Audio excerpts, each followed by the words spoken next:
негізі тамбурларға осындай оюлар келеді, гүлдерді сызуға болады. Бірақ мына оюды сенде тамбурлға сызу керек. Бірінші сыртын саласыз и ішіндегі элементтер енді ішіндегі элементтерді вышивкамен де сызсаңыз болады. Немесе тамбурде болғаннан кейін тамбурдың үстіне вышивка болады.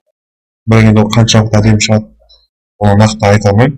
Бірақ енді тамбурдың несі жалпы тігістері бір тегіс болу керек қой. Мысалы кішкентай элементті ғана бөлек сызып, мынаны ғана бөлек сызып, мынаны бөлек сызатын болсаңыз, бұның сабақтауы, кесуі кәдімгі машинканың станоктың сабақтағанынан кескенінен кішкене ұзақтау уақыт алады. Сол үшін бұған мүмкіндігінше мысалға жіптерді үзбейтіндей дизайн жасап үйренесіз ғой.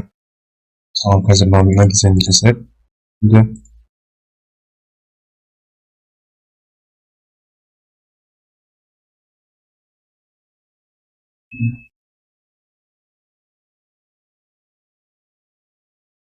Enter басасыз.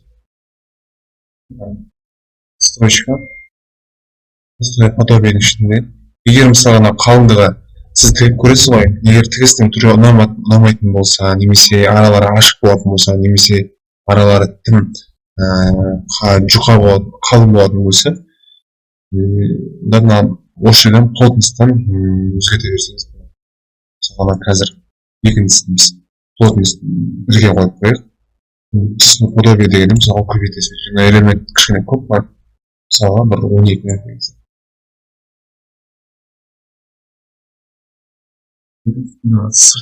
Сыртында тік кетеді.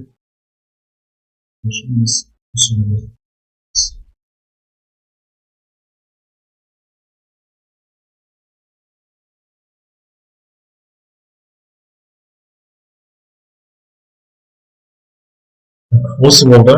Енді дәл осыны мысалы сіз осы жерден бастап, немесе осы бір элементті бір басқа түске бояйық. Мысалға енді осыны бір әдемі қойып шығасыз. Немесе осы тігіліп тұр ғой. Осы қойып алғаннан кейін сіз басқа түске бояп, бірден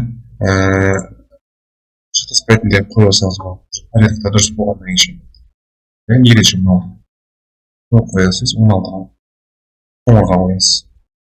Одан кейін мынау 17-ге. Қоясыз. Одан кейін мынау 18-ге. Қоңырға қоясыз. 19-ға. Қоясыз. 20-ға. 21.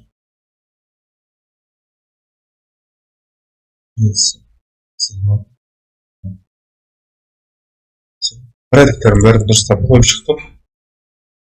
Енді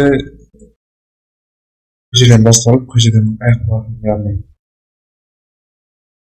точка входа и выхода. Көшеден басталып, келесі бетіміз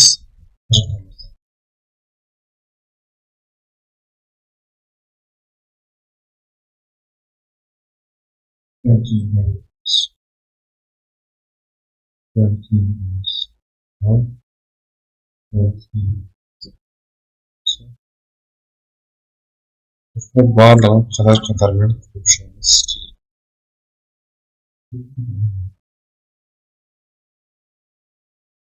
Біреуін сызып алсаңыз, уже қалғандарын осы күйінше Ctrl-G мен біріктіріп, скопировать и вставить етіп қоя бересіз ғой.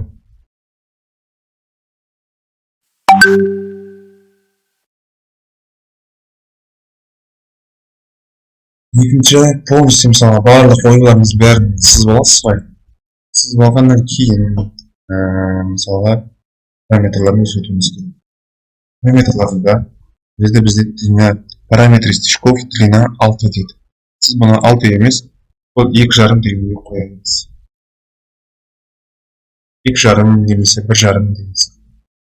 Немесе 2,5 де нормально. Одан кейінгі өзгертетініміз бізде соединители. Обрезка после дегенде сізде не делать демейсіз, если следующий соединитель деп қоясыз бұны. Яғни бұл сізде келесі объектілерді өз жеке қоя береді. Закрепка дегенде де не делать деп қоясыз. Входит деген тоже не делать. Крепление бұл жерде болмайды. Болған нәрселерін өзгертпейсіз. Сохранить. Окей.